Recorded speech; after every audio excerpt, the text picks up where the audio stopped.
नमस्कार. आज शुक्रवार दिनांक 24 एप्रिल. जाणून घेऊया आजच्या मुख्य 5 बातम्या. आपण ऐकत आहात मराठी अपडेट समूहाचे दररोज सकाळी 7:30 वाजता प्रसारित होणारे Marathi update morning news podcast. Nanded जिल्ह्यातील विविध विकास योजना तसेच विकास कामांबाबत जिल्हा विकास समन्वय व संनियंत्रण समिती अर्थात दिशा बैठकीत जलजीवन मिशन, महावितरण, रस्ते विकासासह विविध महत्त्वाच्या विकास कामांचा आढावा घेण्यात आला. शिवाय विकास योजना उद्दिष्टांच्या अंमलबजावणीसाठी विविध विभागांकडून काटेकोर नियोजन करण्यात यावेत असे निर्देश दिशा समितीचे अध्यक्ष तथा खासदार रवींद्र चव्हाण यांनी दिले. जिल्हाधिकारी कार्यालय नियोजन भवन येथे काल दिशा समितीची बैठक त्यांच्या अध्यक्षतेखाली संपन्न झाली. त्यावेळी ते बोलत होते. महाराष्ट्र आणि कर्नाटक या 2 राज्यांना जोडणाऱ्या बहुप्रतीक्षित नांदेड-बिदर रेल्वे प्रकल्पाबाबत एक धक्कादायक बाब समोर आली असून या प्रकल्पाच्या एकूण खर्चापैकी आपल्या वाट्याचा 50% खर्च उचलण्यास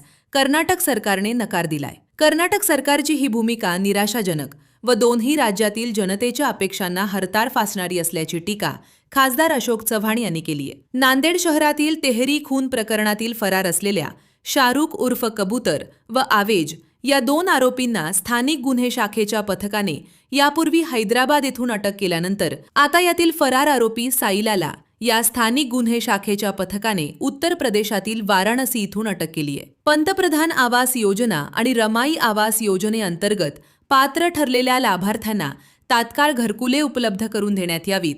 तांत्रिक अडचणींमुळे प्रलंबित असलेल्या कामांचा निपटारा करून सर्वसामान्यांच्या हक्काच्या घराचे स्वप्न पूर्ण करावे असे निर्देश महापौर कविता मुळे यांनी काल झालेल्या आढावा बैठकीत प्रशासनाला दिलेत. राज्याचे सहकार मंत्री बाबासाहेब पाटील हे आज शुक्रवार रोजी नांदेड जिल्ह्याच्या दौऱ्यावर येत आहेत. या दौऱ्यादरम्यान ते कंधार, भोकर, उमरी आदी तालुक्यातील विविध कार्यक्रमासाठी उपस्थित राहणार आहेत अशी माहिती देण्यात आली आहे. दररोज सकाळी 7:30 वाजता Marathi update morning news podcast ऐकण्यासाठी मराठी अपडेट पॉडकास्ट YouTube चॅनलला सबस्क्राईब करा. धन्यवाद.